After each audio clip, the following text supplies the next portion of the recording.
Tonight we're going to talk about Call of Cthulhu and the women's suffrage movement in Australia, which is an interesting crossover if ever there was one. So, for those of you who aren't familiar with role-playing games and live-action role-playing games, what we're doing tonight is a game of the RPG Call of Cthulhu. So some of you might be familiar with, for example, Dungeons and Dragons and so on, and shows such as Critical Role, where you have live actors playing the game and throwing themselves into their characters, where we can have some really interesting dynamics at work. And tonight's story is by Jane Routley. The author is with us today, and this is her scenario, A Midsummer's Night's Darkness. And when this first came out, it'd be about almost 2 years ago now, wouldn't it, Jane? I was quite interested. I had always found the suffragette movement interesting, particularly that they never talk about things like many suffragettes spent a lot of time learning jiu-jitsu. And in Australia, people like Master Fukushima came out and trained Sadie Goldman, who he later married, who became Australia's jiu-jitsu champion in 1913. Little interesting yarns you're not aware of. In Victoria, one of the key events in the push for women's suffrage was what was called the Monster Petition. And a group of 7 women, some of them working class from Fitzroy, others leaders in the suffragette movement, such as Vida Goldstein, Ballarat's own Bella Guerin, would travel from town to town collecting signatures, making speeches, and indeed sometimes having altercations, people trying to intercept their wagons. It always struck me the adventure, travelling town to town in Victoria, pushing for women's suffrage against considerable opposition. And at the end, they collected over 30,000 signatures, which was the largest in the 19th century ever collected. And it took 4 men to lift it into Parliament. And it's still down there in Public Records Office in Victoria today. It looks like this gigantic roll of 1,000 signatures. We actually have some photocopies of it with us today that we'll use in our talk. So we are now in the heady days of 1891, Gaslight era Call of Cthulhu. And I will now hand it over to our talented team of adventurers and our musical backing by Leon. Beautiful. Thank you very much, David. Thank you very much, everyone, for coming here, being with us today. Yes, you all deserve your own round of applause. Fantastic. So yes, really excited to get into play here. Before we do properly get into play, we'll introduce ourselves. First of all, hello everybody, my name is Shannon and I am going to be your lore keeper for this evening, which means I run the game, I play the non-player characters, I have the adventure move from piece to piece, and these are our 4 players who will have introduced themselves in character, starting, if you would please, Detective Montague. Evening all, Detective Thomas Montague. I'm here at this meeting in my official police capacity. Now, I know the suffragettes do not want us here, but we do have information and intelligence that there may be some rough sorts in the crowd this evening. Looking at you lot. So, yeah, destruction of property is a big crime, assault is a big crime, so we're here in official police capacity to make sure that none of that actually happens, though I know the suffragettes don't want us here, so I am here incognito in disguise. And hope that I believe that in my current disguise that nobody shall recognise me as I move through the crowd. Thank you very much, Detective. Please, Miss Goldstein. I am... Hang on. I am Vida Goldstein, born and raised here in Victoria. I have journeyed to Ballarat on a mission. Despite my father's anti-suffragist views, my mother and I have journeyed to Ballarat to collect signatures for the Victoria Women's Suffrage Petition. It is my enterprise to ensure that the government sees sense and gives women the right to vote. Because, to sum up all reasons in one, it is just. Thank you very much, Father Goldstein. Now next, Mr. James Curtis, if you would so kindly. Of course, I am, of course, Mr. James Curtis, a successful and prominent businessman here in Ballarat, to which I moved from London after the passing of my dear sweet wife Annie, which he prevented me from communing with not so long ago. I'm not here. Since the Bailey affair and the events below the streets of this very town, I am more convinced than ever of the reality of the spiritual realm which is now surely a matter of fact rather than opinion. Thank you very much, sir. And finally, Ms. Baldwin. I am Clara Baldwin. Now, I have spent years exposing frauds and mediums and ghost chasers. It's all smoke and mirrors, of course. You do know that. People see what they want to see when they're desperate enough. Yes. No, I don't believe in hauntings. I believe in people. Deceitful, desperate, sometimes dangerous.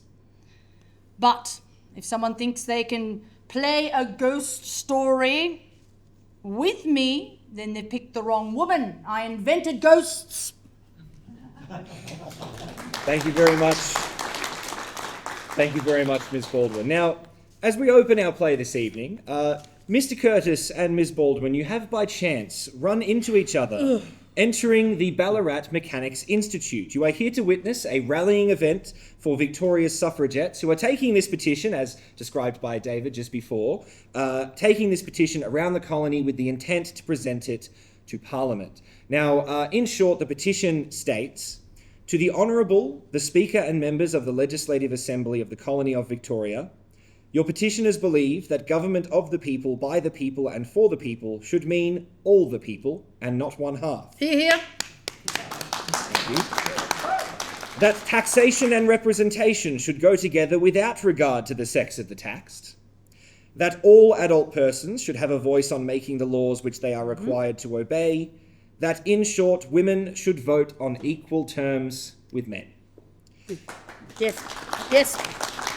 Now, there has been great success in having this petition signed in the last short while, travelling around the colony. It is now about 800 feet or 800 pages long and is kept on this great large spool that has to be carried around. In the room today, however, you notice as the event begins, there's really great support, but you do know that this movement is not without its detractors, and they are not shy about making their own way to these rallying events.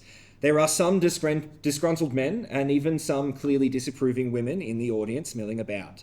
You know that these rallies do not always end peacefully. You might be comforted by the local police presence on Sturt Street, but that depends on your perspective.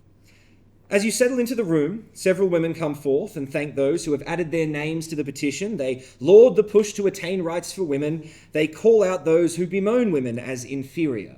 The energy of the crowd has grown, both in support and in protest. At times, the cries and heckles threaten to boil over.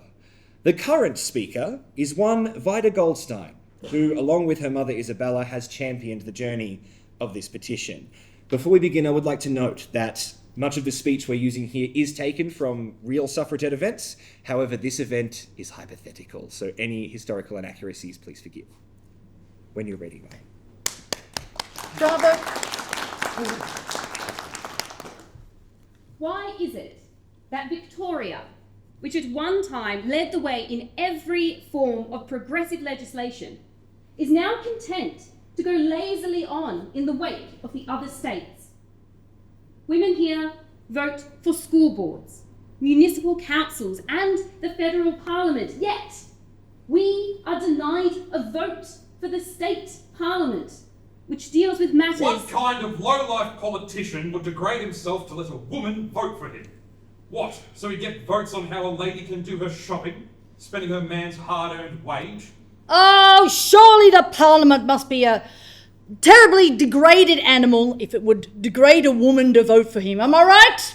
Yes, yes. There are 149,000 women in Victoria earning their own living. Bravo. Yep. Amazing. Many of us went into the industrial world unwillingly. Surely the women should have the vote to protect their interests. The experience of other states showed that the vote had helped to educate women in all social and political matters. It increases their self-respect and makes them feel they were a part of the state and have a responsible part to play. Women suffer all the penalties of citizenship without any compensation. When we speak of the esteem in which women are held, I apply my remarks not only to we women who may be rich and intellectual, but even to a poorest of my washerwoman sisters. At this, all of a sudden, several figures from throughout the crowd, as though planned, start to chant the same chant. When women's rights have come to stay, oh, who will rock the cradle? When wives are after votes all day, oh, who will rock the cradle?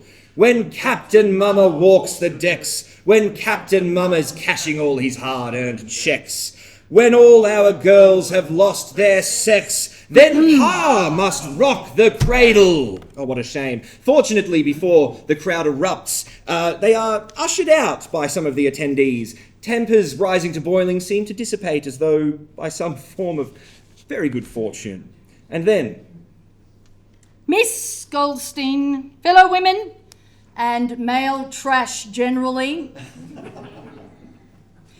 I am here for the purpose of discussing women's rights, recussing her wrongs, and cussing the men.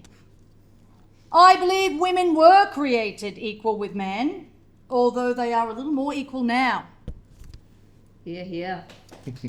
As a success, man is a failure. I bless my stars, my mother was a woman. They say man was created first. Well, suppose he was. Ain't first experiments always failures? The only decent thing was a rib. And that went to make something better! Yes! Well, staying sitting up and giving a vote because of this. Only ought to exercise that right. Let us consider what opprobrious wretches some of the men who exercise the franchise. I like to come down to the crude and brutal aspect of these questions. What of my sisters who are cursed with a drunken husband and blessed with a family? Our physiques are more fiercely tried than that of the average soldier. We fight the battle of life year after year, with a boozing and loafing husband sponging on the proceeds of our toil. as this carries on, the meeting does eventually wrap up.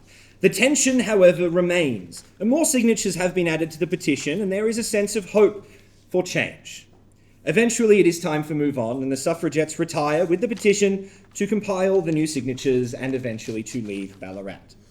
As the two of you do approach the exit of the Mechanics Institute, however, heading down the stairs from the Minerva room and through the foyer, I would like you to make a spot hidden roll. Yes.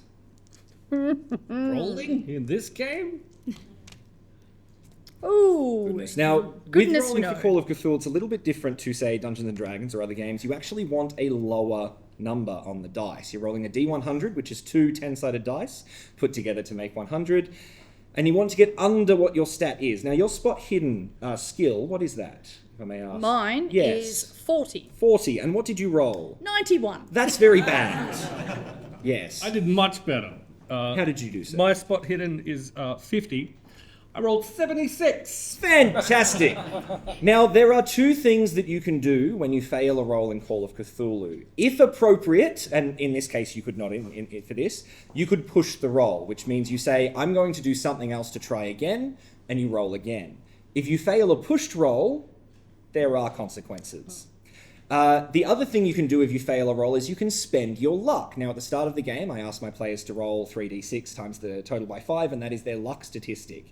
What was your luck, Vida, if I may ask? Did you? I Did I not don't ask you to think roll you luck? did. I didn't. No. Well, I think the players need to roll luck before we carry on. Hang on to those numbers. To roll luck, you roll 3 6-sided dice. Very unprofessional of you, sir. 3 6-sided dice. Who is this gentleman? Oh, we don't know him. Don't worry about it.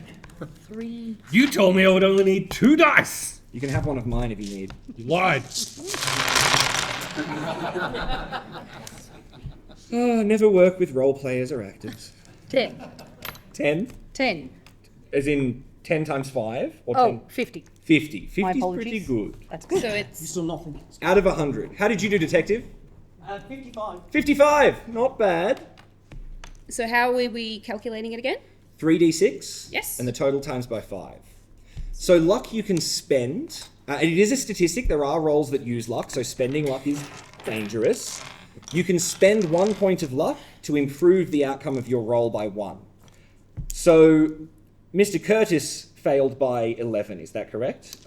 Truly so much, yes. Yes. So he could spend 11 luck to succeed the roll, if he so chooses, but then he has less luck to use for the rest of the game. How did your luck turn out, sir? 45. 45's Then. not terrible. We're all pretty averagely lucky this game. Would you both like to accept the failed roll, or would you like to spend your luck? I would be one short if I spent every luck penny. So no. Very good. In that case, you don't notice anything particular, but you do think you notice some commotion in the direction of the building's library, which does head to an underground section. You think you notice a suspicious man heading potentially to bother the suffragettes as they compile this petition. Would you like to do anything about this? Sorry, you've stopped. I have. I've noticed a suspicious man. Where? And it's a very tense situation, as I'm sure you're aware. Point to him so I may see him too. No?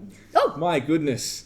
Now, so you decide, I suppose, to investigate? We would love to. Very good. So you follow this suspicious gentleman down into the lower levels of the Ballarat Mechanics Institute. And as you descend the stairs into the cool, dark cellar of the BMI, you hear muffled voices. Could you roll a listen check, please?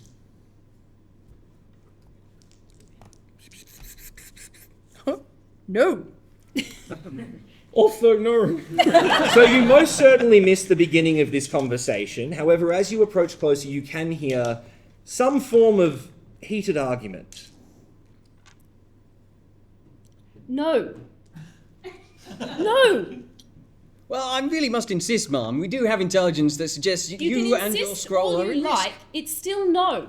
Well, it is the police's duty to safeguard and protect. I do not need the assistance of the police. At this point, you do recognize this suspicious gentleman as, in disguise, your old colleague, Detective Thomas Montague. Him. Speaking to Vida Goldstein. It is I. Yes. I dropped my hat. Just as you notice the identity of your old colleague, you hear a sudden crash from the archway behind Vida, and 2 burly men in dark hooded robes charge towards her. Their faces are hidden behind masks, eerily similar masks to the 3 of you who went through the Stephenite affair about 1.5 years ago. Dun dun dun. The masks seem to, instead of depicting the spiral third eye of Nyarlathotep, it depicts a repulsive goat's skull with 3 maws and 6 eye sockets spread all over the forehead area. I told you you were at risk. I can look after myself, thank you very much. We shall see.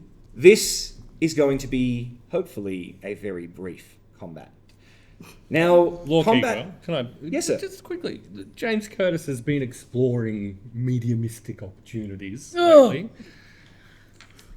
None of that, thank you, Clara. Carry on, Mr. Curtis. Potentially, would Mr. Curtis recognise this new symbology? Make a Cthulhu Mythos roll. Which is always a good idea Yeah. in Call of Cthulhu to do that very thing.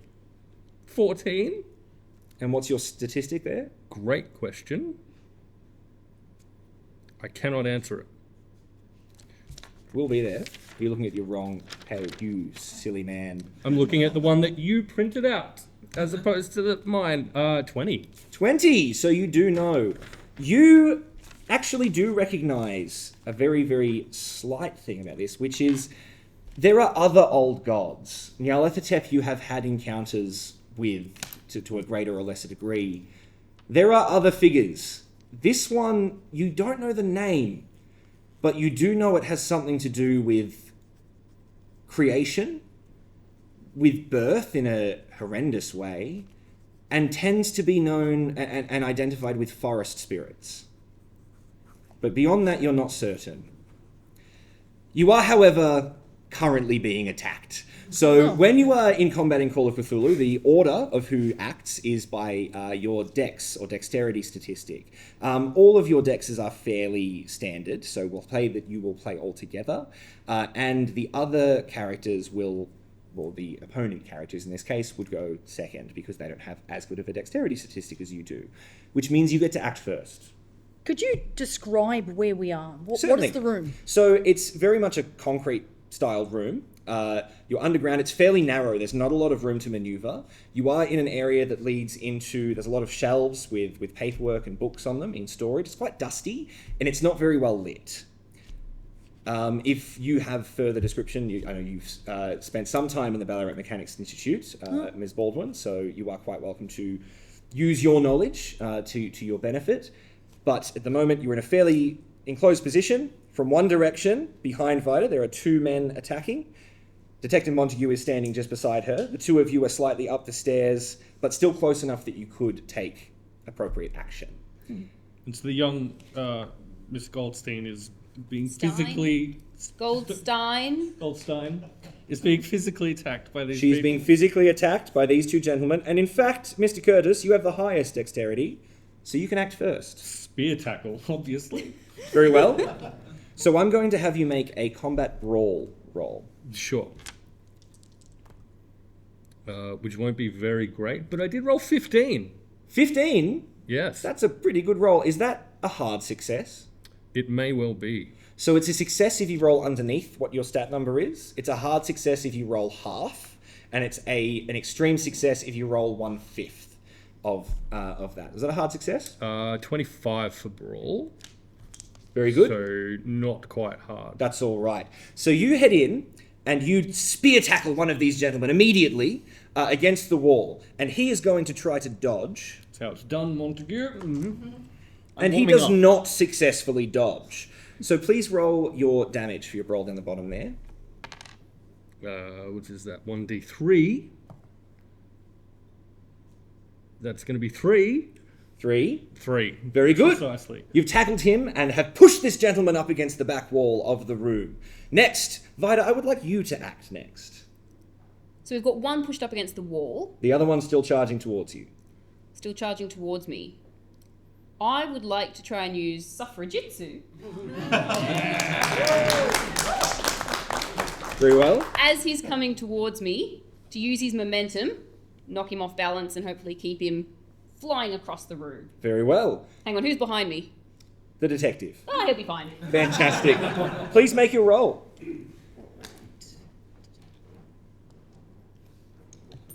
Where am I? That is 16.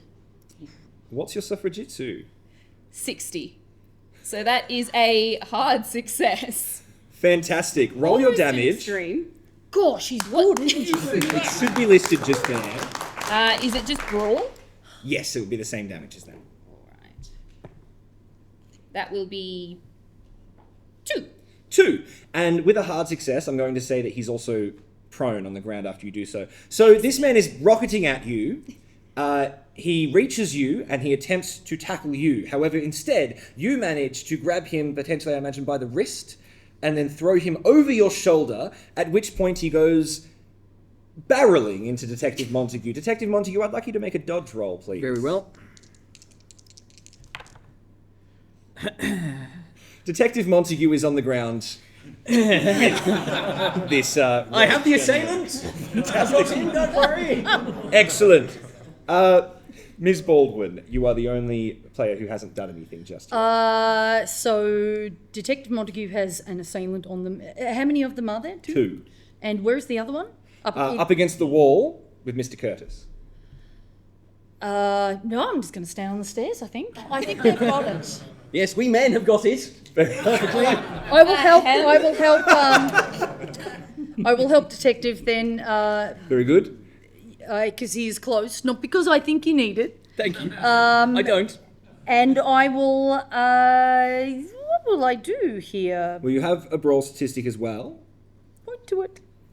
It's They're in alphabetical order. Oh, I see. Fighting Brawl. There you are. I also You have do also suffrage. do have suffragitsu, yes. Right. I'm going to try and pin his arms. Very good. So make a suffragitsu roll. Now this, because you're pinning him, I won't say it's damage. That's a fantastic roll. Yucca! That, if you spend 1 point of luck, that's an extreme success. Yes, let's. do that? Yes. Very well. So with an extreme success, one of the assailants has been completely removed from play, in a manner of speaking. He's been thrown over Vida Goldstein's shoulder, barreled into the detective, who very bravely Broke his fall. Yeah, very good, very good.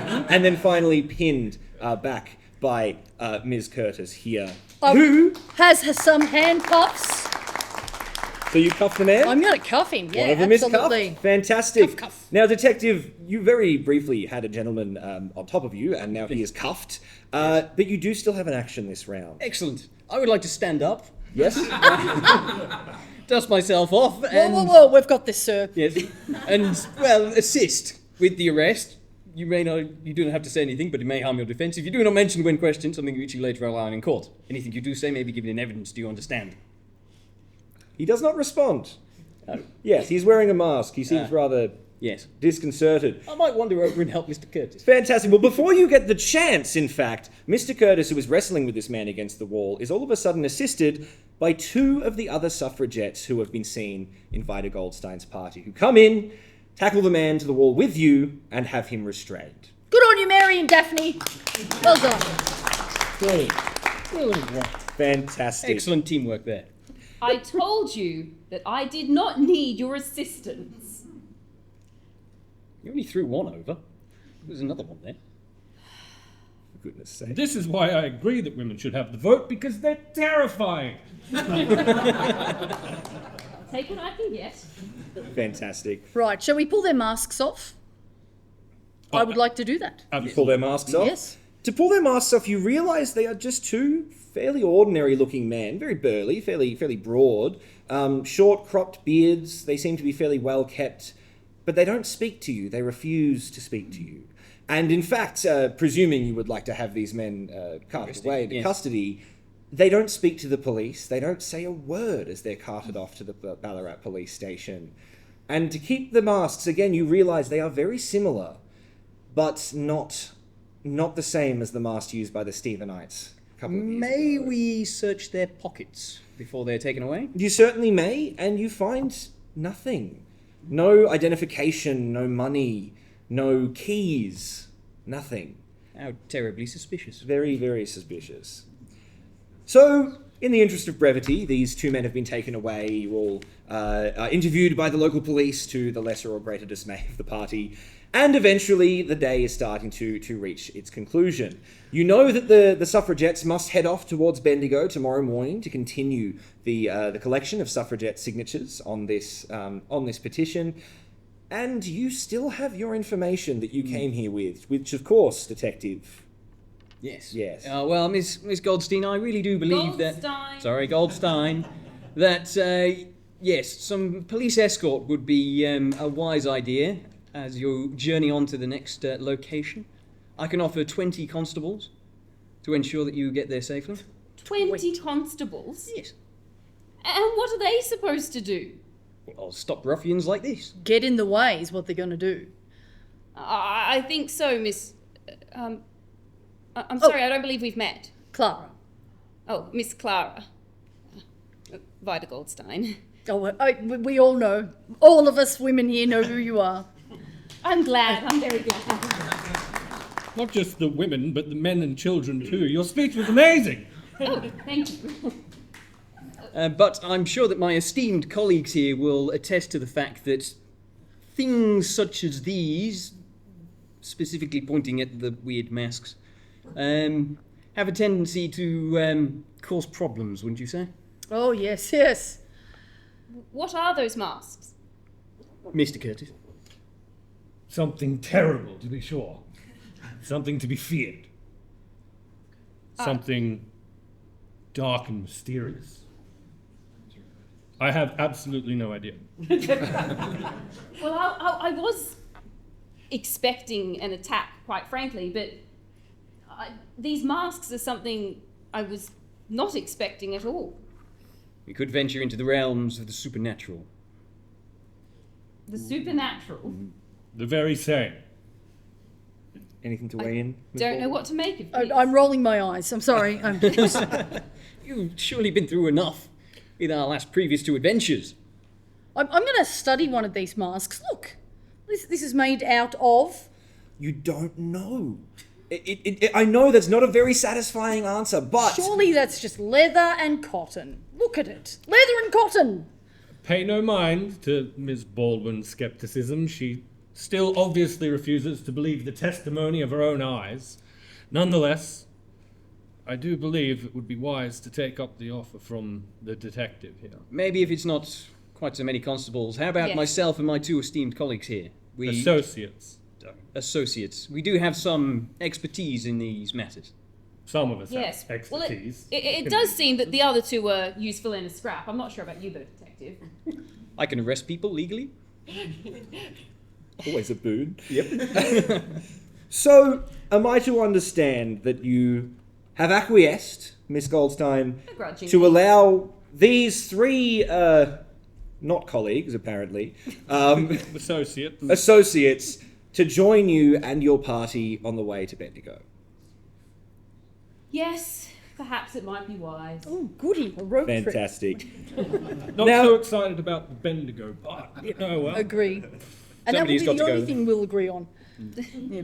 Now, dear party, wonderful members of our playing group, you spend the evening gathering your belongings, packing your bags, doing what is necessary, and the next morning you rejoin Vida and her group of suffragettes and head on the road to Bendigo. If we could, sir, if we could have some travelling music, please. Would we like to marching music? I think some Oh, marching music yes, would be I'd love eminently to sing practical. along. Glory, glory, hallelujah. Ooh. And the last line is, and the cause goes marching on. We'll sing a chorus together. The cause goes marching on. Glory, glory, hallelujah. Glory, glory, hallelujah. Glory, glory, hallelujah. And the cause goes marching on. Ooh, love it. Rise up, women, for the fight is hard and long. Rise up in your thousands, singing loud a battle song. Right is might, and in strength we shall be strong. And the cause goes marching on. Read your tickets, you've got to join in. Glory, glory, hallelujah. Glory, glory, hallelujah. Glory, glory, hallelujah. And the cause goes marching Oh, on. very good. That was Fantastic. So as you, with the small caravan of suffragettes, only a half dozen women, as well as Vida Goldstein, her mother Isabella in the party as well, and one relatively small wagon, which in the rear contains the petition, all saved and everybody's belongings. Not really enough room for everyone to sit on this this vehicle as it travels, however. So some of you may want to walk alongside, taking turns. It's a fairly slow journey to Bendigo. Probably all the room taken up by the piano. So as you've been travelling, singing wonderful marching songs, discussing things with the party and the other group, a night and a full day has now passed, and you have trundled along the road to Bendigo. The enormous petition is always watched very closely by one or other of the women. Time passes with conversation or song or the silent appreciation of nature. In the late morning, you pass by a dark-haired woman and a wiry lad, perhaps he's 15 years old. She is wearing a plain, unobstructive dress, a leather belt with several pouches, and a well-used hunting knife on her belt. The boy, presumably her son, is in a simple shirt and carries over his shoulder a brace of rabbits, or a pair of rabbits that he has recently caught, one might assume. You may interact with them, or you may simply wave and pass along. It's up to you. Miss Goldstein, your journey? Hello, travellers. Have you perhaps heard about the Victoria Women's Suffrage Petition? We would much appreciate your signature. The young lad steps back. He seems a bit shy, not quite comfortable talking with strangers. The woman, however, steps forth and waves and smiles gently at you. No, I can't say I have. I'm sorry, your name was? I am Vida Goldstein. I'm trying to gather signatures to send this petition to government to convince them that they should allow women the right to vote. I see. Well, frankly, I'm not sure that's really something that I'd be interested in. I'm a bit have my hands full out here looking after my boy, but I think it's a lovely idea. It would be in your best interest. It is precisely why you should be interested, in fact. Well, I honestly, I haven't thought a great deal about any sort of politics since my husband passed a few years ago. Will it take long? No, No, just a moment. Yeah. We'll just shove that out of your hand. Oh, very good. There It's it a very is. large petition. Very well. Lovely. Well, you spend a short amount of time speaking with this woman who introduces herself as Ms. Lizzie Ardley and her young son by the name of Joe. He will respond if you speak to him, but he really doesn't have much to say. He seems like a rather shy young fellow. And she has a lovely chat with you. She does sign the petition in the end, and she wishes you well, and she suggests that you carry on towards Bendigo and hopes she meets you again. Now, on foot, Bendigo is how far away? You should reach Bendigo tomorrow. You'll have to Tomorrow? camp at least once, yes. Right, okay. So, carrying on? All right then. Miss Ardley, just before we leave, Of course. if you find yourself wishing to speak to your departed husband, I myself have sought many ways to commune with the spirits and can recommend any number of names. Could for you to suggest, contact. Mr. Curtis, a social role that you think would be appropriate to not offend this woman by suggesting that you can put her in contact with her dead husband? Yes, I would suggest persuade, and I would think that's say a good idea. that I should have a bonus die on that because she obviously would want to speak to her husband. No. But you can roll persuade, sir. You can push it if you fail, perhaps. Nah, we'll leave that for the last 10 minutes. I guess. I'm not even sure that's right, but that is a... That is a D8. That is a D8. That's the wrong kind of die. But that, sir, is a 0-0, which bodes very well, and that is a 2 with a Whoa, persuade. that's a very, of very good 50. roll. That is an extreme That's an extreme success. success. You Thank know, you. I've never thought it possible, but perhaps I could speak to him. He's a lovely man. His name was Michael. Do you think... Would it take long? Surely not. Well, Especially if he was a good man and he was the best. you discuss it with the medium in good standing. Of course. Shouldn't take long at all. Well, is there somewhere I should meet you? We're a bit busy at the moment. Oh, not myself. I claim no mediumistic talents of my own. I have dabbled mildly. My recently, apologies. perhaps. When you suggested that you could assist me to speak to my departed husband, I assumed that you could... assure you, your feelings would be much better served by more competent spiritualists and mediums than myself. Well, there's no disagreement there. Thank you very much for your time. Safe travels to Bendigo, and good luck, miss. Thank you. And so you continue to travel along the road to Bendigo. Well into the afternoon, your party passes by an overgrown pathway leading away from the road. You may wish to have a closer look if you like with a track skill, or you may simply wish to move on. It does seem fairly overgrown, perhaps some traffic, but you'd have to look closer to tell. I may try yeah. track. Try a track? Yes. Seems very much like a you thing, detective. Yes. Thank you. I may use 4 of my luck to make that a success. A success, Seems fantastic. like it's almost critical to the story, really. It reveals that there has been traffic along this road regularly, but it is very neglected. If you look closer up the way and you explore just a little bit, you do notice at the end of the road there seems to be an old building, perhaps an old estate house or a hunter's lodge, nestled in the deep woods. From the evidence, you think perhaps there might be somebody there. You may wish to go and speak to them, you may not. You're already travelling somewhere. It's entirely up to you. Would you like to barrel on to Bendigo, or do you want to explore a little do bit? we need to stop for the night? Are we at that point? Soon. You probably have at least another half hour or so of travel before you want to look for somewhere to camp. I say keep going. Wish to keep going? Yes.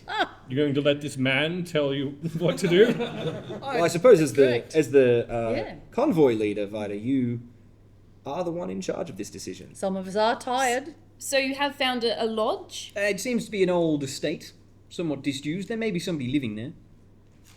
Perhaps they'd be willing to put us up for the night. And perhaps they'd be willing to sign the petition. Oh, yes. Yes, thinking ahead. Perhaps they will. More signatures that's we can get why before we Bendigo, like the better. As you go up the path together, you have to leave the vehicle itself. It won't quite reach up this pathway.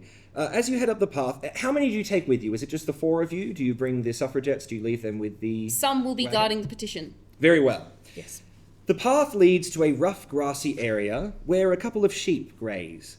In the middle of this is an old estate house. Dilapidated, built perhaps in the mid-1800s, it has definitely seen better days. The lower ground windows are boarded up and the stonework is mossy and crumbling. As you come up to the house, 2 men come out of the front door. Behind them are perhaps 6 or more men carrying various chests, one of which is long enough that 2 men need to be carrying it. One of the men, excuse me while I get my appropriate descriptions here. One of the men is a rather heavy-set man in his 30s, who has fair hair worn at medium length. He is impeccably dressed with neat pants, a green waistcoat, and a dark overcoat. The other man at the front appears to be in his 40s. He's rather shorter, rather scrawny, with thinning hair and large, round spectacles. He seems somewhat anxious, whereas the other, larger man seems fairly confident. They haven't yet noticed you as you approach. Would you like to say anything or simply keep approaching? We are looking to you, yes. Fearless leader. I would like to try and get an idea of what they have in those chests. I'm able to get an idea of how heavy they might be, whether they're carrying something of great weight. The problem Vida is immediately going for the loot. Is that what we're saying? Not necessarily. The problem is what they're carrying. that the chests themselves look heavy, so even if they were empty, you think they might be heavy. It's very difficult for you to tell. And they're all milling about in the building, they're moving backwards and forwards, you don't get a very close look at them. Do they all seem a bit anxious, or just the one? Just the man at the front, the others seem to be fulfilling duties of some kind. As you are deliberating, however, the gentlemen do actually notice you. The first one to notice you is the slightly older, more scrawny-looking man who starts when he sees you. I'm very sorry, but you can't be here. You can't be here at all. You cannot be here. It is not appropriate for you to be here. And before you can respond, the other man says, Renly, calm down. There can be no harm. And he turns to you and says, of course you can come and visit. Oh, may I ask who we have the pleasure of meeting? I am Vida Goldstein, and I am travelling across Victoria to collect signatures for the Victorian Women's Suffrage Petition. Are you now? That's fantastic. Yes, that's wonderful, wonderful news. I want to get a read on that, please. That sounded Yes, gross. I don't you, like it. by all means, make a psychology roll if you'd like to get a bead on this. I would like to try. Sadly, no. No, you think he seems like a lovely, friendly chap. I, however, do get a success. A success. Yes. He did perk up when Vida mentioned the suffragettes and their petition. You don't get the impression that this man is a feminist. He doesn't seem to be giving off any immediately threatening energy, but it's a bit odd. It's a bit odd. You might find that this might not be a safe place for you to stay this evening. Would not But he hasn't recommend offered- staying here this evening. I Yeah. don't believe it's safe for us. I'm sorry, so your petition, you were saying, and where is this petition? I don't see it with you presently. Tell him. It's in a safe place. Oh, wonderful, I'm very sure. You see, Renly, you were worried about nothing. Oh, but he just starts whispering in his ear. So, but you don't understand. They can't get interfere. Worried? Worried about what? Oh, don't worry about my dear friend Renly. See, myself and a few chaps of mine come out here on a regular basis and hunt in the wonderful Central Highlands forests and bushland out here. Good game out this way, very good. So that's all, and he's just worried that if you're travelling through the area, you might perhaps run afoul of one of our hunting parties, that's all. Yeah, Run nothing to afoul of worry a about. fowl. Yeah, very good. He's yes, very good. Is it just you two here? No, we have a few fellows, and you can see behind them, there's men walking around. They seem to be doing just about half a dozen that you can see behind them, wandering about at least. You seem to have caught an awful lot of game and interesting way of carrying it around. No, very, very astute of you, sir. Well, in fact, it's not game that we're carrying around. We are also somewhat of collectors. We like to share and display all kinds of valuable artifacts and such. Would you like to come in and have a look? Perhaps. Artifacts of what nature exactly? Oh, of all kinds of nature, yes. In fact, perhaps even beyond nature, one might say. But that's just word. Tell me, you must be travelling. You said you're travelling to Bendigo. Yes? Yes. Yeah, well, that's quite a ways. I insist you play the guest for us this evening. Perhaps there's not room for you in the house here, what with all of the hunting parties setting up, but perhaps you could camp. I know a lovely clearing about, and he describes a short further way along the main road. There is a clearing with a stream with fresh water that's quite comfortable and lovely to camp at. Well, if we are to make camp in any case, Sounds surely... awfully convenient. Surely we can... Is this clearing by any chance in the area that you were worried that we might come afoul of hunters? No, in fact, it's precisely nowhere near where we plan to hunt, so it would be very safe for you and your colleagues, and we should have nothing to do with one another there. Seems entirely legitimate. That sounds like a great idea. Yes. Well, I don't wish to be rude, but we do have some more preparing for the hunt to do, so absolutely lovely to meet you, Miss Goldstein, and, the rest of you. Yeah. Well, do call again tomorrow. Yes. Fantastic. Come along, Renly. And he heads back inside and they close the door. Rather strange interaction, one might say. That was unexpected. Awfully convenient. We're not camping where they suggested we camp, are we? Why ever not? Well, there is a stream and it's away from the hunters. Could we perhaps look at this spot and make a decision when we get there? We could move up a little bit further up the stream, perhaps. Yes, sounds perfectly reasonable to me. We could check the area out. Look, and it is getting dark. Yes. Yes, it just Perhaps seems... you might come in useful after all, Detective. I'm sure you'd be able to scout the area for us.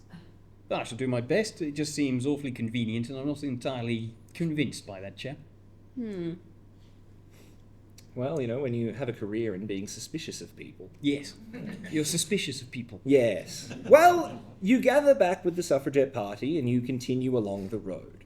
As you continue along, the sun has fallen such that you're now entirely encompassed by the shade of the bush. A creek can be heard trickling near the road now, and as you continue, you may notice the soft earth underfoot, indicating the passage of many sheep and horses over this land and the occasional flooding of the creek after heavy rain. It is most certainly time to set up camp. Let's make sure I've got the correct information here. As you do continue on, you do find the clearing that was described to you by this fellow, who did introduce himself as Mr. Clive Palmerson, I should mention, with his associate Renly Abbott. So you do find this clearing, and having a look around, it seems perfectly safe. There is clean water. There is, a good view of the road, which is fairly close by. You're not so hidden that you won't be seen by passers-by, but you are hidden enough you won't be in anybody's way. It does, to all intents and purposes, seem an ideal place to camp. Perhaps we should just look around a little bit. Yes. By all means. Maybe do an investigation. Do an investigation. See if you can find I saw nothing. There is indeed a creek there and There is a grass creek. underfoot. Where is my investigation? Where Is that is spot investigation? hidden? Spot hidden hidden. would be Yes. investigation, yes. May I give it a go as well? Go ahead. Looks perfectly fine to me. Extreme success with the 9. So you even though you in fact did want to stay here, you have the best look around over anyone else. Ms. Baldwin, you find yourself actually rather waterlogged looking through the creek, and you have to spend some time getting the water out of your boots.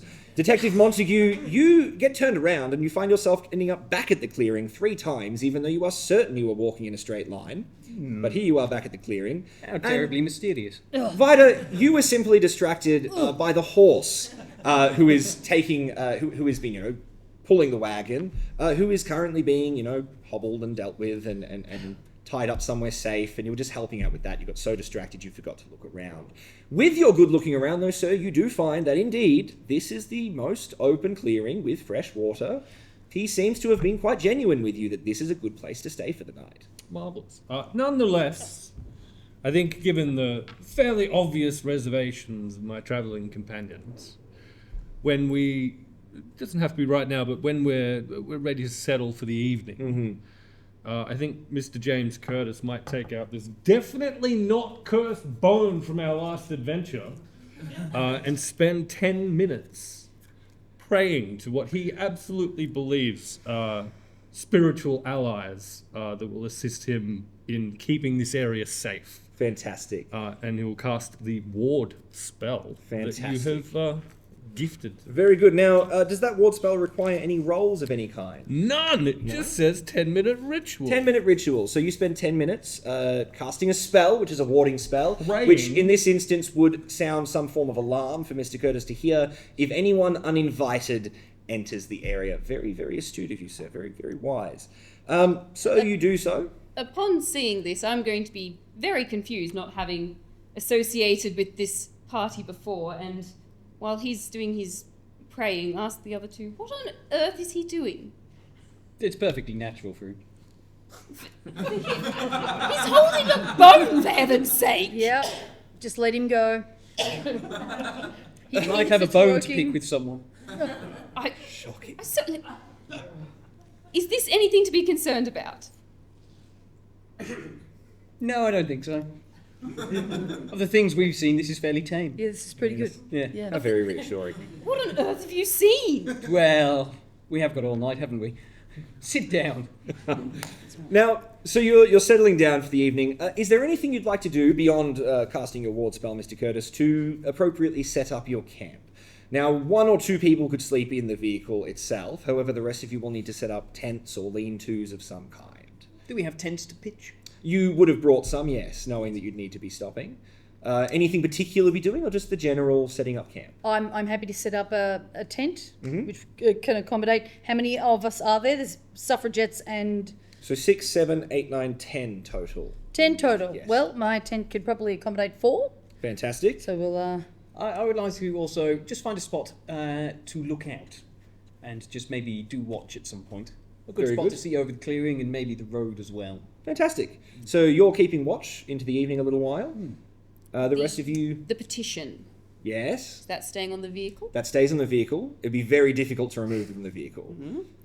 I would like to make sure that we've got at so we least surround The vehicle the in carriage. tents. Yeah. make sure it's surrounded Yes. and have at least one person keeping an eye out to protect the petition. Very well. So, you have made camp. You've found your nice clearing. You've travelled most of the way to Bendigo. You've got still a little while to go tomorrow. And you head into the evening discussing, telling Vida Goldstein about the other adventures that the party have been a part of in previous years, and essentially relaxing. Now, as the evening goes on, one by one you start to nod off, whether you've gone to bed or whether you're sitting leaning up against a tree, whether you are keeping watch. You all find yourselves nodding off. I would like everybody to make a power roll. Now, power is not one of your skills, it's one of your core statistics at the top. Oh, dear. These dice are cursed. What have you got? Oh dear. Can we throw some luck at this one? I may throw some You luck, may. to Yes. get a hard success. I think I'll spend some luck as well. Oh no, I'm living on the edge. I need that luck for later. Very well, so you're failing. I'm going to fail. You're failing. Yep. And Mr. Curtis, how did you do? Poorly. Yeah, it'll be fine. Wonderful. So the two of you passed. Hard success. Hard success, and the two of you did not. As you find yourself deep in repose, dreaming, sleeping, resting, you all notice this, but for the two of you, it's like you're 3 steps removed and you're simply observing and you wake up a little bit confused afterwards. For the two of you, everything you see is terrifyingly real and close. Oh, sorry, Mr. Curtis. The cold, cruel eyes of the stars are looking down on you. A deep, dark forest, burning torches seen through the dark silhouettes of tree trunks, figures in dark robes chanting, pacing. You are frozen with terror, unable to move or call out. A tree moves. It lurches towards the light. Enormous, dark, thick, bulbous, glutinous looking. It is not a tree. It is a thing. A thing as big as a tree, with hooves that tap along the ground in an infernal rhythm. A horrific thing, black as night, with octopus tentacles that quest the air with horrible, jelly-like delicacy. They reach out towards you. You two, make a sanity roll. Yes. You two will be okay. Sound effects are on point though, aren't they? Yes, perfect time. Yeah, You did well. very well. You lose 1 sanity. Oh, How did you do, sir? Truly not well. You are going to roll a d6, and you are going to take that many damage to your sanity. Whoa. 3. That's 3. Now, at this point, I will note that if anybody loses 5 sanity in one go, they will go temporarily insane. oh dear. Suddenly, you feel a scream from this beast, this horrendous creature, a screech, a howl. Nothing natural could make a sound like this. The scream goes through you. It can't be human. You wake, and the night greets you with a raging, unnatural storm. And our gentleman Leon will play us into interval with some wonderful storming music, and we'll have a brief break. That's How's that for fantastic. storming? That's excellent.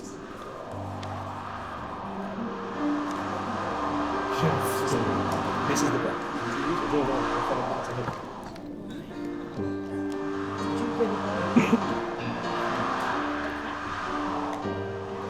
Fantastic. So we are back. Yes, give us a round of applause. We deserve it. Welcome back, everyone. Thank you very much for rejoining us. Where we left off just a moment ago was that our players shared a horrific nightmare, which some of the players were able to sort of psychologically step away from and be unharmed, whereas the other two have been rather traumatized by a vision of a horrendous tentacled beast the size of a tree. They feel and hear this horrendous inhuman scream go through them, and they wake to a crash and a bang and a mighty crack of thunder, sounding as if someone has dropped a barrel of rocks on the tent. You feel it almost physically in your chest as you ride from your bedrolls. It is just after midnight. The party wakes to a huge storm that has come up as if out of nowhere. A freezing wind shrieks through the trees, making them thrash wildly and bringing with it a cold scent of rotting earth. A scent of earth that makes you all think of graves. Sheet lightning paints the sky white again and again. And I want each of you, one moment, who's in a tent? You were keeping watch, you're outside. Yes, I'm outside. You were in a tent, you're in a tent. Where were you, Vida? I don't think I ever specified where I was. You're in a tent. You were standing. Everybody roll a D100, please, as a percentile A dice. D100? That's Oh, just I your normal, you roll both of them. Oh, 10. You need to roll this one too. Oh, sorry. 10. How did you go? 72. Excellent. How did you go? 66. And how did you go? 81? You're outside. Yes. So you are absolutely pelted with stinging rain. Ow, I'm being hail pelted and with wind. stinging rain. You're exhausting, very painful.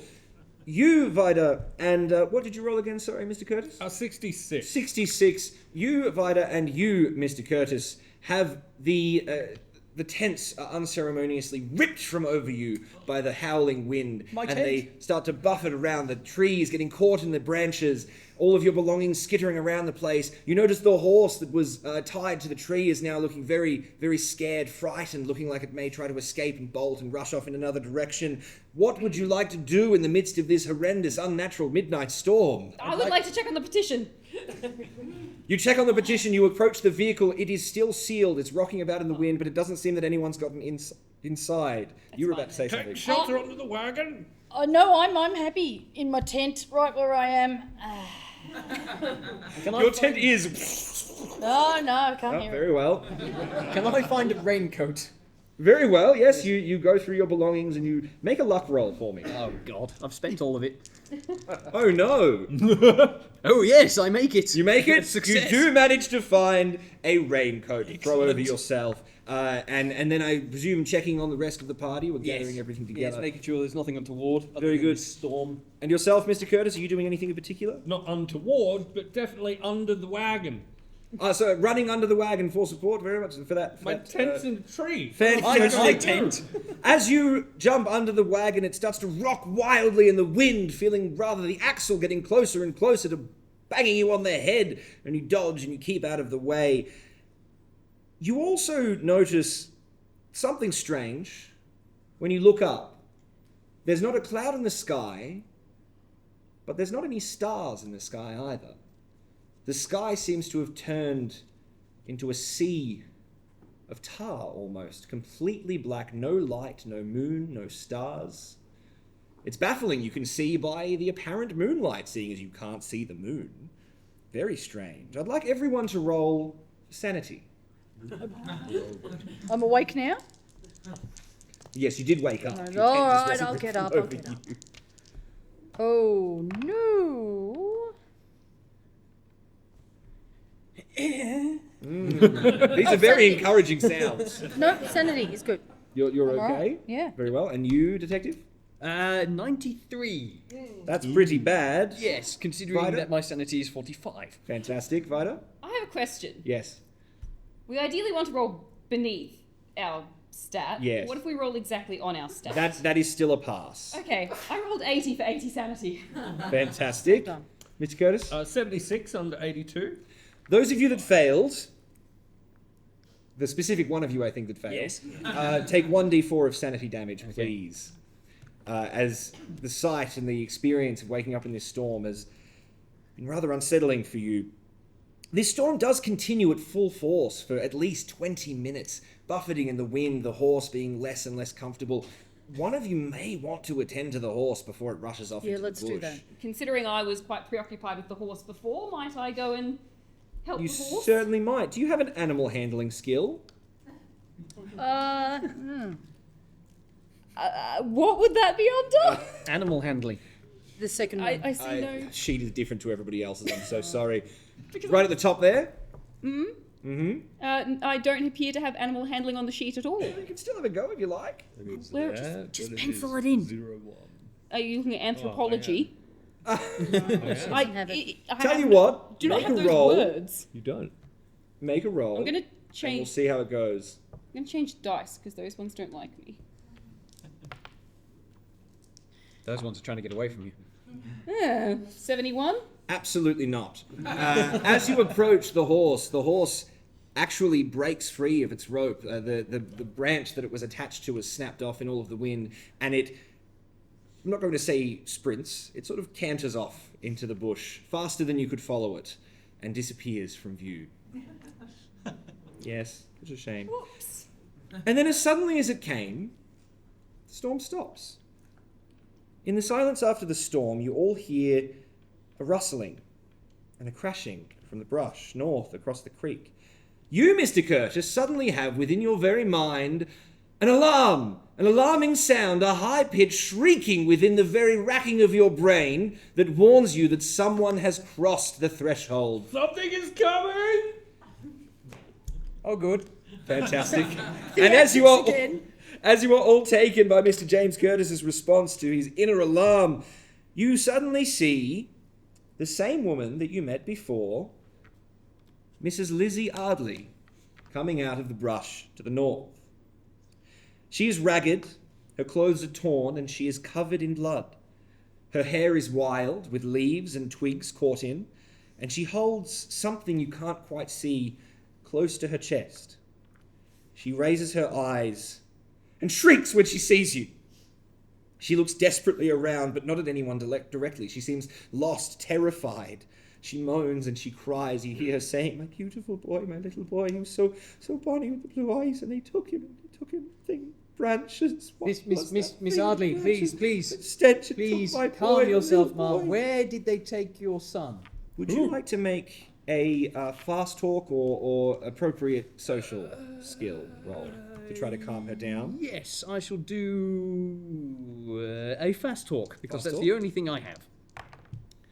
No. No? Persuade. Persuade will take some time, so you'll have to explain to me how you can do it, but you'll have to explain to me how you try to calm her down, given a few minutes at least. I am going to. She's Irish. Terrified. Yes. Liquor? Oh, good lord. Come, Lizzie. Get some of this into you. It has been She- a wild night. Look. That's a good roll. So Yes. I will say she takes a drink, That's it. and a Get little that bit, into a you. little bit of that warmth calms her down, Ah, shh. just enough that she begins to. That you think maybe she might start answering questions. Come and sit closer to the wagon. They took my boy. There's no fire, is there? No, No. no fire. Who, Miss They- Ardley, took your boy? The men in robes, they took him and he's gone. Can one of you please, or any of you, please make a spot hidden roll? Not terribly good at that. No. Yes. Did well? Yeah, that's just. Vito? No. Very well. So nobody else notices this at the time. This object that she is clutching desperately to her chest. You think perhaps it's a bundle of leaves or some twigs or something. She doesn't seem fully sane at the moment, so she might just be carrying some trash. Mr. Curtis, you get a closer look at it and you realize that this object in her hands is in fact from the forearm up an arm covered in mess and blood and twigs and leaves, but it is no less a human hand in her arms. You can do with that as you wish as the conversation continues. I do like collecting birds. She's You could say it She's could rocking. be handy. Sorry. terrible. She's still sitting, she's had a drink, she's calmed down a little bit, but she won't look at anybody in the eye. She's rocking back and forth. I think Mr. Curtis is going to very calmly and gently approach Miss Ardley and just ask, "May I have what you have there, Miss Ardley?" No, you can't have anything. You can't have, it's all I have left. It's all I have. It's all I have of him. It's all I have. Where did they take your son, Miss Ardley? They took him. He's gone. Where were you when this They happened? took him deep in the bush. Deep, and there was a circle, and there were the men, and they were chanting, and then there was a horrible crash and a storm and a beast and a horrible creature. Could you describe this creature? She looks you dead in the eye. No, I couldn't. Who are they? Who are the people who took your son? You've now been with her for a few minutes. She's started to calm down, and you've asked her a few questions. As you ask her that question, you become aware that there is something very large moving heavily through the forest to the east of the caravan. There is an odd smell of damp soil, cold stone, a nasty rotting smell. Perhaps someone's let an elephant loose in the forest, you're not sure. Perhaps one of those trees is moving.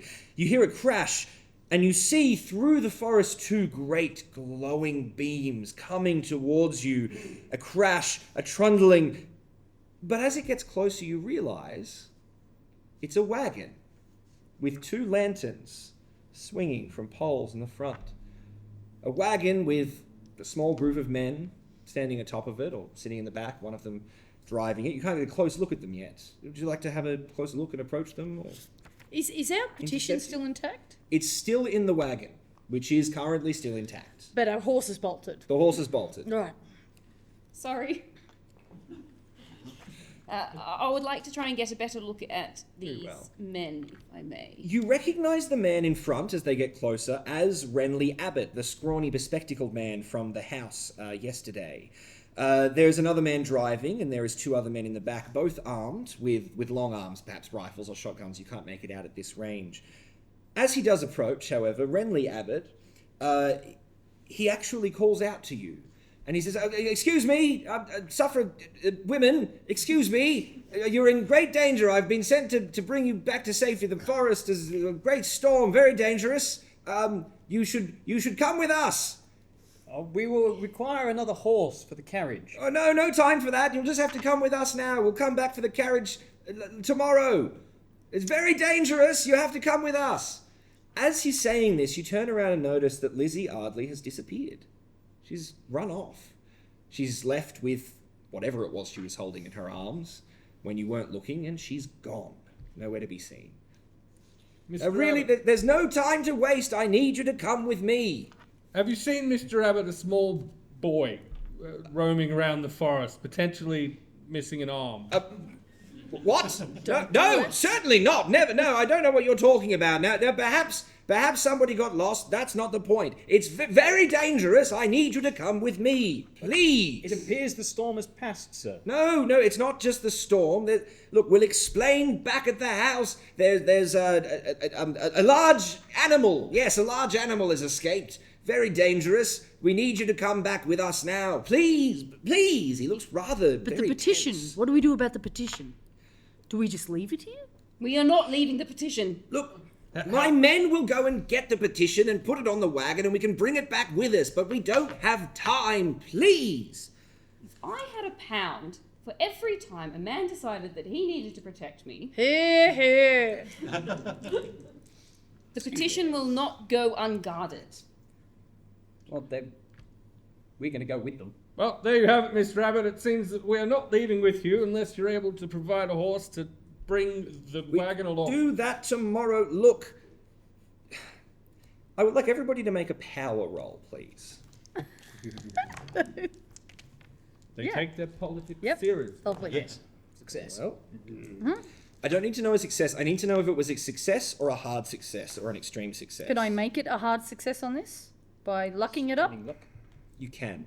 Yep, I'll hard success it. Hard success? How much luck? Just 2. Very well. Did anybody beat a hard success? I also got a hard success. Very well. Well, it appears we're not moving. Unfortunately for you, Mr. Renly Abbott has cast a spell called Mental Suggestion, and he rolled an extreme success. So all of you now are convinced that the safest course of action is to join Mr. Abbott and his men and go back to the home. You know, I've had terrible nightmares. It was an awful storm. I think it would be much safer. That's if we right. go- Yes, that's correct. Yes, you are correct. Hand Very on my good. heart I need you we to come should with me. Now, Agreed. as you're to get our Leave the starting, petition, it will be fine. as you're starting to load all of the suffragette women into the wagon with the men, and also join up yourselves to meet Renly Abbott, you actually notice something rather strange, which is that all of the nighttime animal and cricket chirping sounds have stopped. There are no birds chirping, no owls hooting, if you like. The forest has gone completely silent, more so even than after the storm. Is the sky still tarry black? It is not Yeah. at this time, no. However, as you are stopping to notice this silence, as you, in full confidence, climb into this wagon, you notice movement through the forest once more. A tree seems to be moving closer to you. A tree. Trees don't move. I've just had this Tend dream. It didn't end well. You had a dream about this?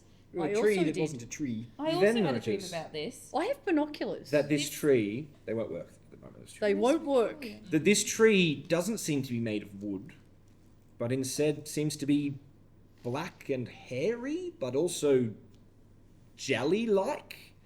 And the its coach to branches the, reach out in a way that branches should not, and they become tentacles. Tentacles that look exactly like the disturbing dream that you had. All of you roll sanity, please. Oh dear. Its hooves clop heavily on the soil. It sidles with infernal determination towards the caravan. Its tentacles reaching towards you. You did very well. I did. You did That's a fail. a fail? Yep. And yourself? Success. Success? Very success. You, detective, and you alone, roll 1d10 of sanity damage. 1. You are a very lucky man. You steel yourself against the terror of this creature as its many, many eyes seem to stare into you, but you do steel yourself and you get onto the wagon. Renly Abbott and his henchmen continue to urge everybody in, but as the creature approaches, it passes by the caravan, and its tentacles reach with delicacy around the vehicle, snaking through any window, any crack, any crevice, and upend the caravan. You hear a horrible crash, a crunch, bundles of things falling over. Certainly something is broken, but you don't have time to look because you must first escape while the beast is distracted with your vehicle. Renly Abbott and his men turn the wagon around on the road and, as quickly as they can, head towards the manor. Run away. Running away. Keeper, Indeed. Yes. did we manage to get the petition into Renly's vehicle? No. No. The petition is still in the wagon. But we've travelled down the road somewhat. Yes, you're now Alright, you're so further away. It's not going to get damaged. Well, you'd hope not. So It's as safe as it can be for now. Come now, quickly. We have to be back to the home immediately. No time to explain. Don't be asking any questions now. Don't ask any questions. We have no, to I don't have escape. answers for you. we have to escape. Yes, we're escaping back to the house. To the safety of the estate. Yes. But Renly- I must point out that Miss Ardley is out there looking for her son. I feel awful about Miss being Ardley? so convinced that the estate is the safest place to be. Well, in I'm this very world. sorry, but Miss Ardley, whoever she is, and her son, whoever he is, will have to fend for themselves. We don't know where they are. Hopefully they'll find us safe. Okay, just shush, we're going back. Did you mention the son? Someone did mention the son, looking for someone missing an arm, perhaps. Could you make a psychology roll, please? So when you say this, you said both.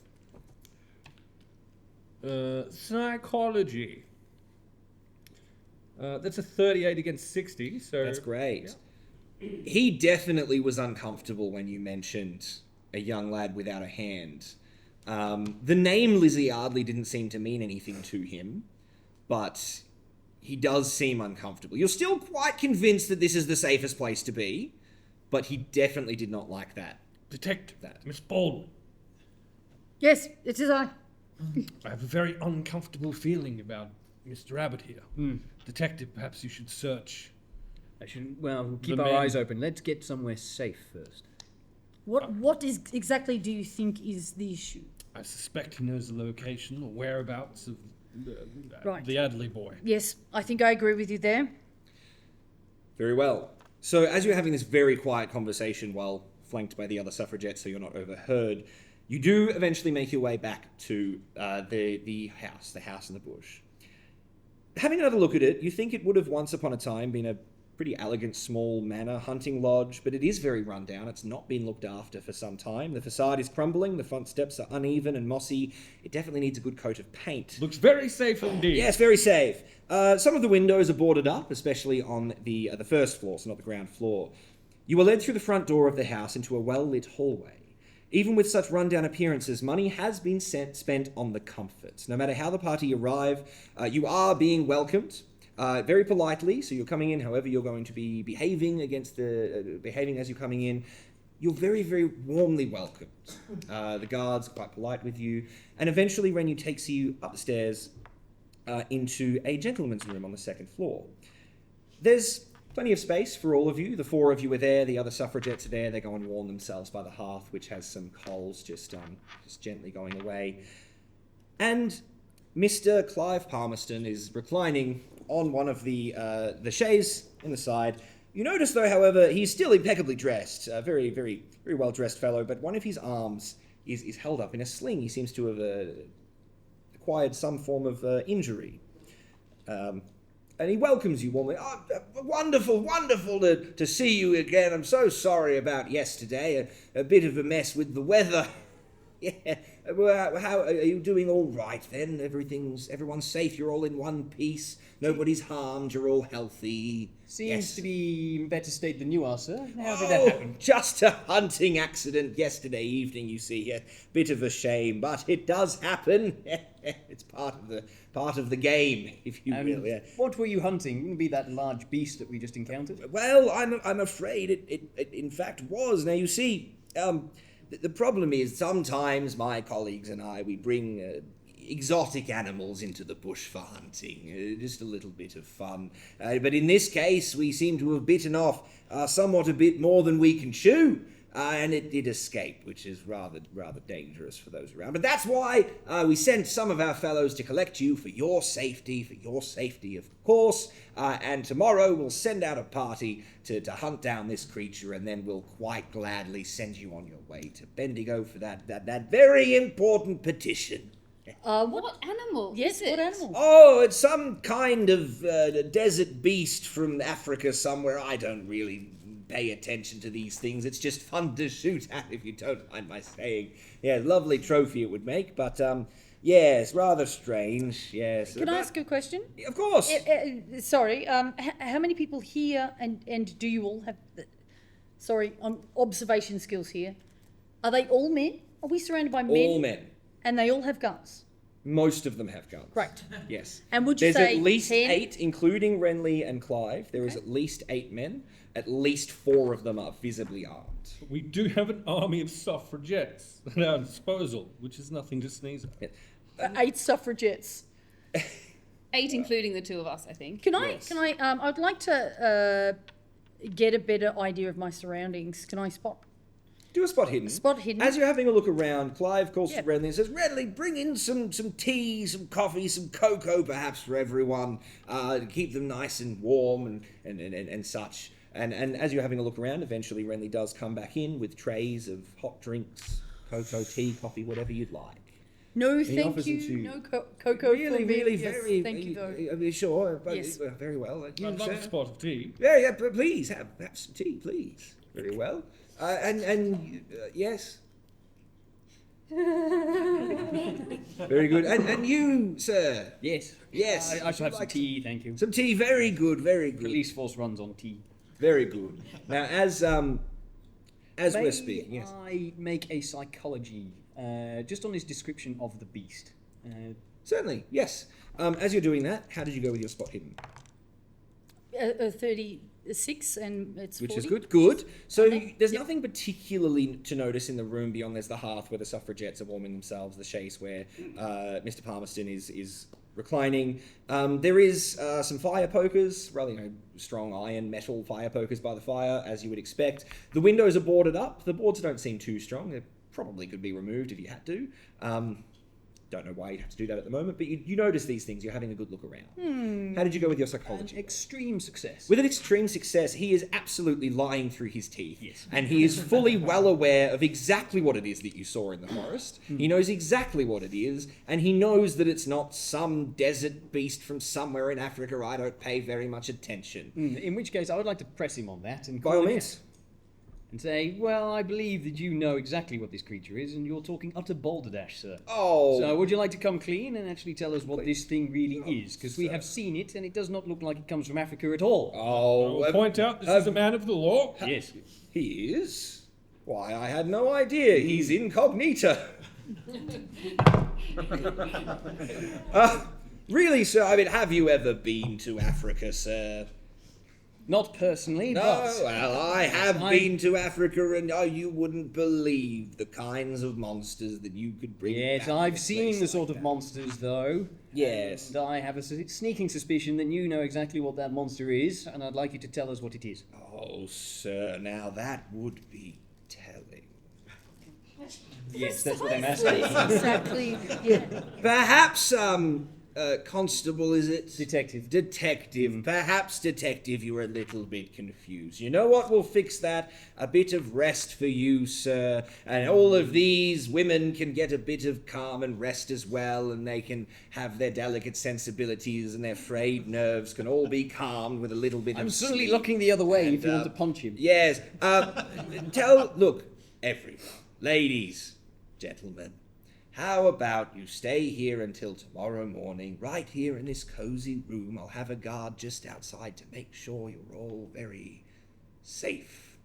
And tomorrow morning, when the sun comes up, we can head you off to Bendigo with your ever-important petition. Does that sound good? Fantastic. So, yes. Nipper, Yes.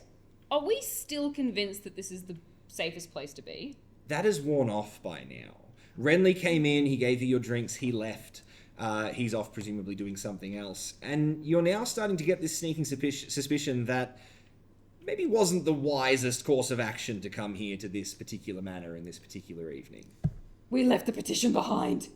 You left the petition behind. This is not the safest thing to do. There's Yes. a young lad down there somewhere. Please, look, it's very, very dangerous out there, ladies. So tell you what, I'm going to leave. We're going to get some rest, and we'll head out tomorrow to try to find... You said there was a young lad missing, had sustained an injury. Indeed. Tell you what, he says, he starts to stand up, so I'm trying to look around his arm in the sling. Tell you what, we'll go out and look for him this very evening. Would that put your minds at ease? Well, I'm sure we can assist with that. Oh, no need for that. You just stay here and rest. Just stay here and rest. Yes, sound good? Very good. Fantastic. I won't rest until he's found. He starts heading towards the door, which is flanked by an armed guard. Very friendly, very About cordial that. as he heads towards the door. About the armed guard, are we free to leave at any time, sir? Oh, certainly free to leave just as soon as it's safe for you to do so. Good evening, good night. Yes, goodbye. I think at this point, Curtis is going to rush toward Palmerston. Not rush necessarily. Just before you go, let me thank you for putting us up in a nice, safe place for the Certainly. night. Clearly, it's very dangerous outside. Let me shake your hand. Oops, I've tripped. As you go... And he will grab at the sling as he falls to pull it down to the ground, entirely accidentally, of course. Very well. I would like you to make a constitution roll first. In fact, you two can make a constitution roll as well. Yeah. You're fine. That I'm burning some luck for. So much luck. And we'll make that just a success. A success? Yeah. You two? Nope. Nope. Nope. Vida? Extreme success. Extreme success. That's a 2. Very good. Now I would like you to make one of your combats. Make a brawl roll, please. The most appropriate. Mm-hmm. Also a success. 22 onto 25. Very good. You successfully complete your maneuver. You fall over to shake his hand. You pull down the sling. He screams in pain, quite genuine pain. No, I'm sorry. And you see as the sling opens up, he has a rather horrendous gash with blackened marks seeming to be seeping along vein patterns down his arm, which he quickly hides from you and puts back in the sling. Oh, no, nothing to worry about, dear sir. However, you do also notice the armed guard by the door, has very much stepped in, ready to take action, but has pulled back because there doesn't seem to be any further behavior. He's very clumsy. However, those of you that failed their constitution roll, which is you, sir, Yes. find yourself just nodding off on the couch, starting to fall asleep. Just so. You, Vida, you start to feel a little bit like you wish to go to sleep, but you shake yourself too, and you maintain your focus. And you are much the same, sir. After that, when you fall on the ground, oh, whoopsies, when you find yourself on the ground, you think, well, it's rather comfortable down here. I could stay. But you think, no, we're in a dangerous situation, and you get yourself back up to your feet and continue. At this point, however, Clive Palmerston has left the room. He's standing outside. The guard is standing also by the door. And he says, now, please, all of you, please. Oh, the good detective. I thought he wanted to come hunting with me and look for this young man. But it seems he needs to get his rest. Yes, and I suggest all of you do the same. Good night, then. And the door closes. Miss Baldwin, would you like to wake the detective up, please? Absolutely. Detective Montague, won't you please get up right now? Make another Constitution roll.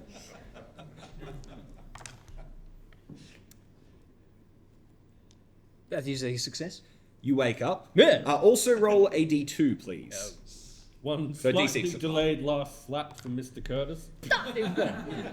You take 1 point of damage. Ow! From a good slap in the face as you are rudely woken up. And now you find yourselves with all of the suffragettes locked in the gentleman's room of this hunter's lodge. Is the guard still in the room with us, or is he He's gone just out? outside the door. You could try to talk to him if you wish. And the door's locked. The door is locked. There the are windows are boarded boarded. up windows. Is there a Fire fireplace? There is a fireplace, as Chimney? Clara Baldwin noticed. There is a chimney, but it is currently full of smoke from the fire that's in the fireplace. There is, however, iron pokers and rather there is- flimsy bits of wood on the windows. There is indeed. Now, I'm going to give you just a moment to think about what your next actions will be, party, as we have just a little bit of thinking music. Oh, Yes, when you're ready, sir. So take this moment just to think about what your next course of action might be. Confer if you like. I told you not to drink the cups of tea. I told you not to go to the lodge. We have to get out. Do we want to investigate the lodge, or do we want to go and try and find young Master Art? There's only 8 of them, and only half of them have guns. It will be fine. That we can see. I want to get to the kid. Is there any way we can pry the boards off and get out the windows? Are we on first ground floor or first? First floor. So you could definitely climb down safely. Okay. Do you want to give that a go? We can do that. We've I just got don't to think remember we the need to get beast past is the outside. Alright.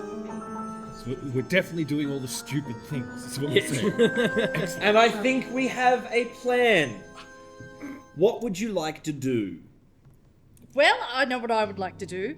I would like to risk my life climbing out the window from this first floor and quietly, first, of course, prying the wood Prying them off. off? Let's do that first before we carry along. So you've noticed before the fire poker, a very strong iron fire poker by the Right. half. You grab that and you have a go. I'd like you to make a strength roll, please. May I assist with my handy truncheon? You certainly may.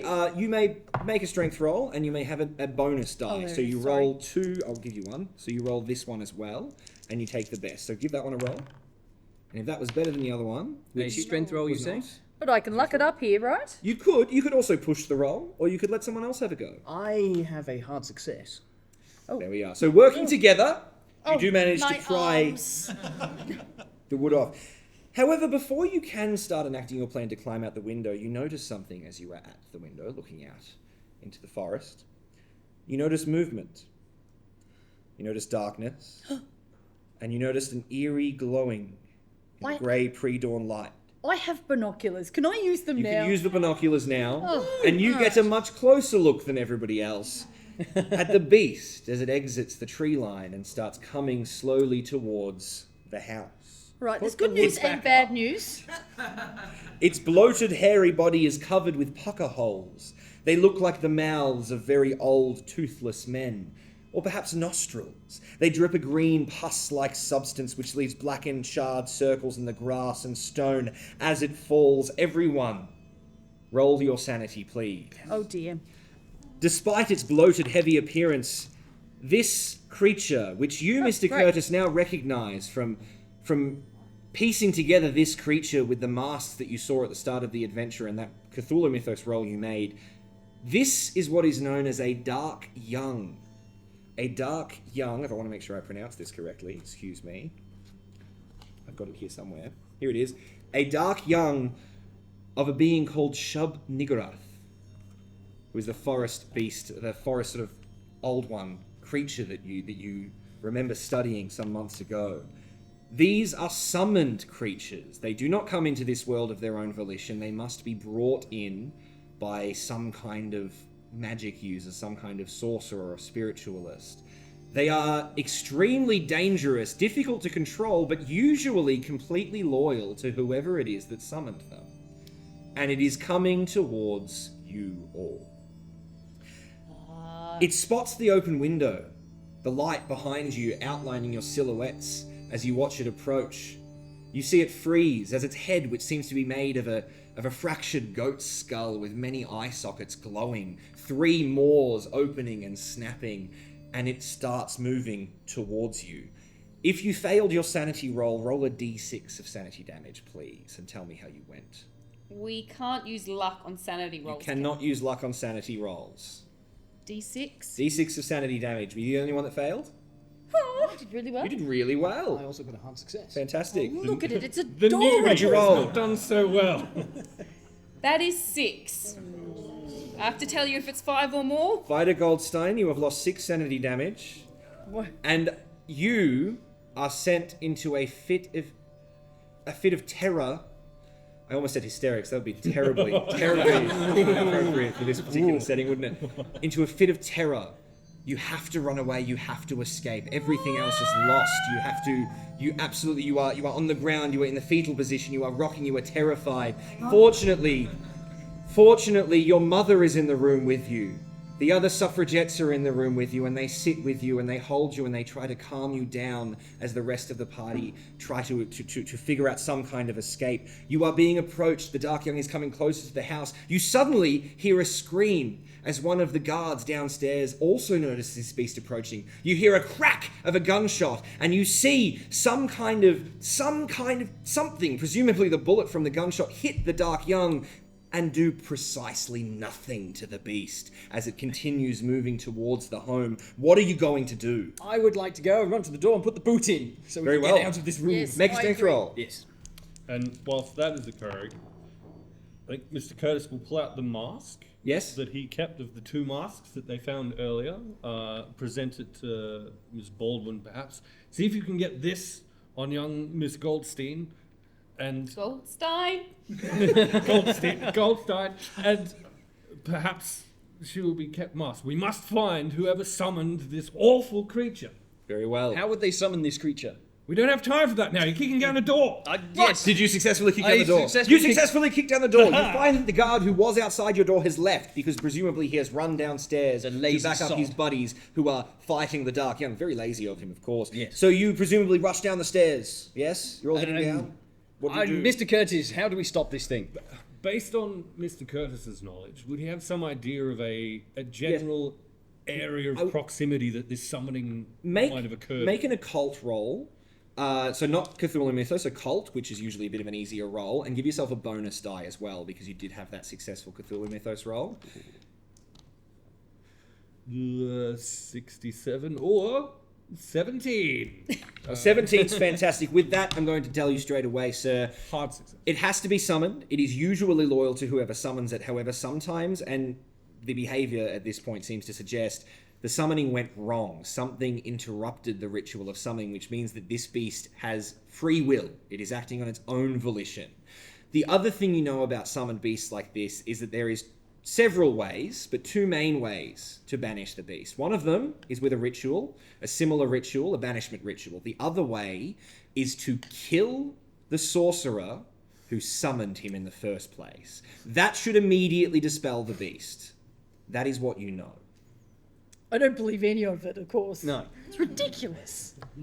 Come here, Mr. Palmerston. Any indication of the folk that we've met so far as to, and this question to each of you, is any of the people that we've met in this area seem to you to Yes. be someone who might summon a horrible creature Yeah. from another reality?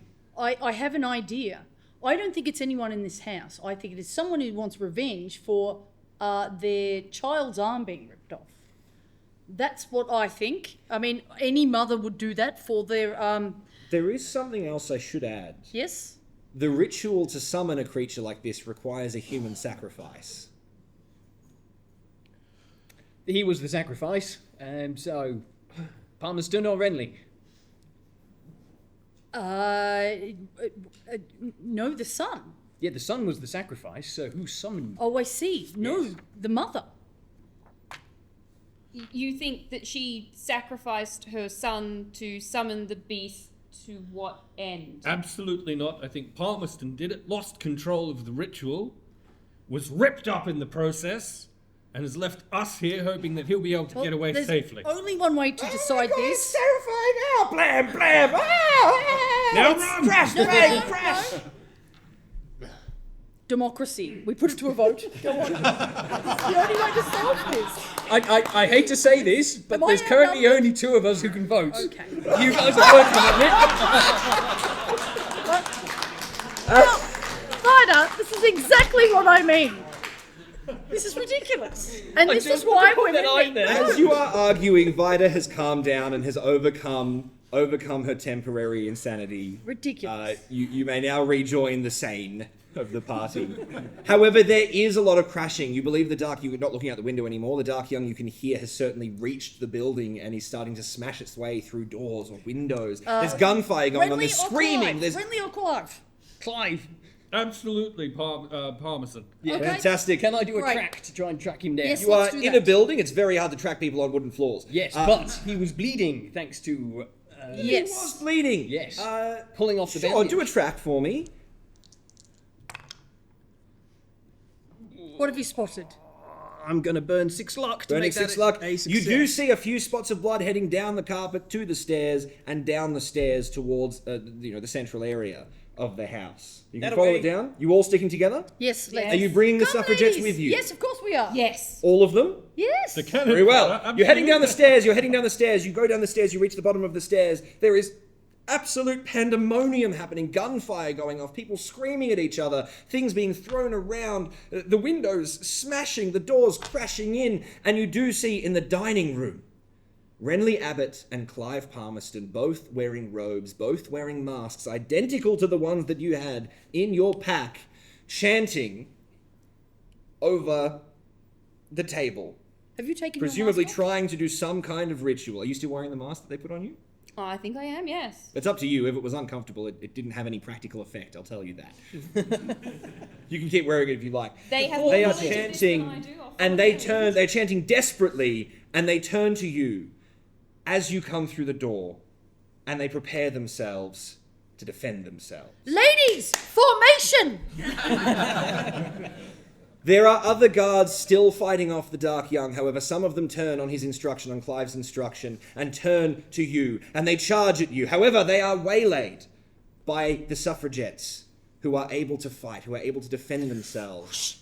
Now, Miss Goldstein, you've got some statistics there Yes. for the 3 women who know suffragitsu in your party. Can you please roll 3 rolls for that? 3 suffragitsu rolls, separate ones, and tell me how they went. I'm going to do the same over here.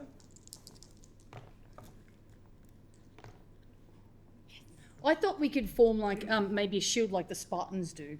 And just Charging kind in. of, we all link arms. So what is essentially happening at this point is Yes. the guards that are not currently fighting the Dark Young, they are going to be fighting the suffragettes who are trying to get in the guards' way so that you Good. can deal with Clive and Renly as quickly as Lovely. possible. How did you go? In future, can I please roll for characters that are not my own? I'm assuming that means very well. So, Laurie White got a success. Annie Davidson got a hard success.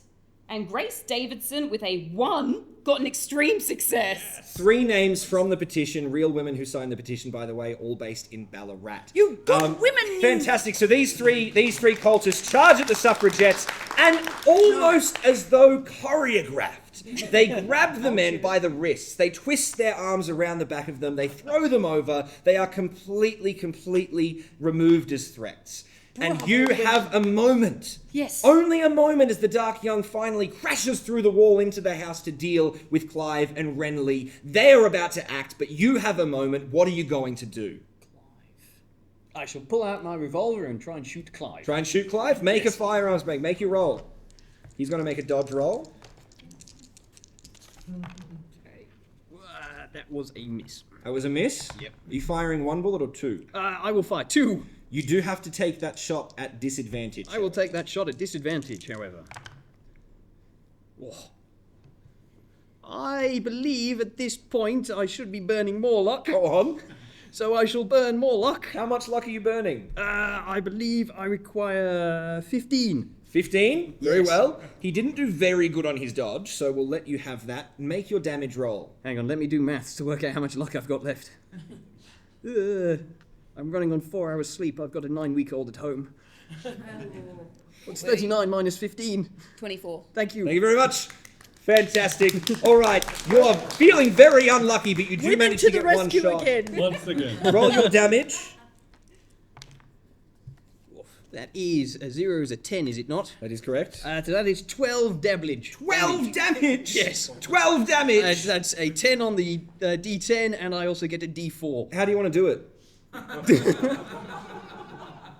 Blam! Straight between the eyes. Straight between the eyes. Yes. Clive turns to you. Well, where you think his eyes are. He's wearing a Yes. mask. Clive turns to you. Renly turns to you. They both start pulling their arms as though they're going to cast some horrific arcane ritual on you. And all of a sudden, Clive is in a heap on the floor. Good. All of a sudden, as Clive falls like a sack of rotten potatoes onto the carpet on his dilapidated country house, everything goes quiet. Everything goes completely quiet and completely still. And you turn and see the beast is still there, but it's not moving. It's frozen. And it starts to retract into itself. It dissolves before your very eyes like a candle thrown into a roaring fire. The shapeless mass hisses and bubbles and squeals, and in seconds, it is evaporated completely, leaving only a sickly black stain on the floor as evidence that it ever existed. Just behind it, you see standing, completely shocked at the turn of events, Mrs. Lizzie Ardley. And she sees Clive on the floor, and the tension you see her holding falls. She doesn't smile, but you can tell that she's quite satisfied. The beast is gone. Clive is in a pile on the ground. Renly has fallen to his knees, distraught, knowing that he can't escape. And the rest of the cultists scatter, fleeing into the bush. The husks of the dead cultists that were killed by the Dark Young, having had their very essence sucked from them, disintegrate at any passing breeze, just ash in the wind.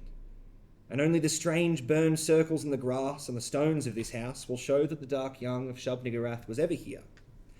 The suffragettes collect themselves. When the sun rises, they return to the camp to regain the fortunately still intact petition. You may search around and find your horse, or perhaps there are horses in the stables here at this house that you can use to carry on to Bendigo, knowing that the petition is indeed safe. The motivations of these gentlemen sorcerers and their cult followers are unclear.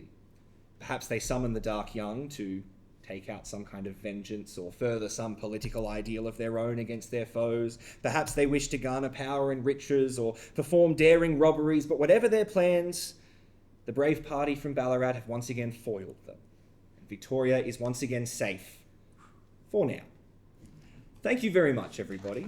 Thank you very much for coming and watching. Thank you very much, John. Thank you very much, Leon, for providing us with music today. Thank you to the SLC team for streaming. Thank you to our viewers. We've got viewers all over the globe tonight. We've got at least one in the United States, which is amazing. We've got some viewers from Japan, which is fantastic. Viewers from all over the place. Thank you, everyone in the room. Thank you as well, Dave. Is there anything else you'd like to say before we close out? For our sponsor, of course, GUF, as well as Federation University, you'll have a voucher for $100 for GUF Games.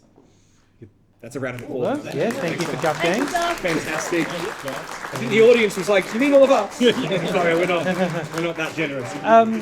Should also just mention, the historian in me wants to note that I'm sure the ladies had many, many adventures as they went from town to town across Victoria. I don't know if they actually had a confrontation with the Dark Young of Shub-Niggurath, but it makes a good yarn, and who's to prove that they didn't?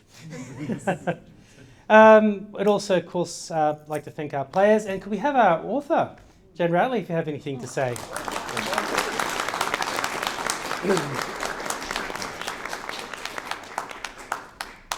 Oh, do you want me to say a few words? Yes, if you'd like to, yes. Well, this has been delightful. Thank you very much for all your work and wonderful performing too. Yes, this is my scenario. I actually originally set it in Shropshire, and in England, where the struggle was actually even harder. In 19 years, the women in Australia will indeed have the vote when Federation comes around. I was always inspired by the idea of people just struggling on to try and make change. And that is why the motto of this game is Elder Gods Beware. Here comes the suffragettes.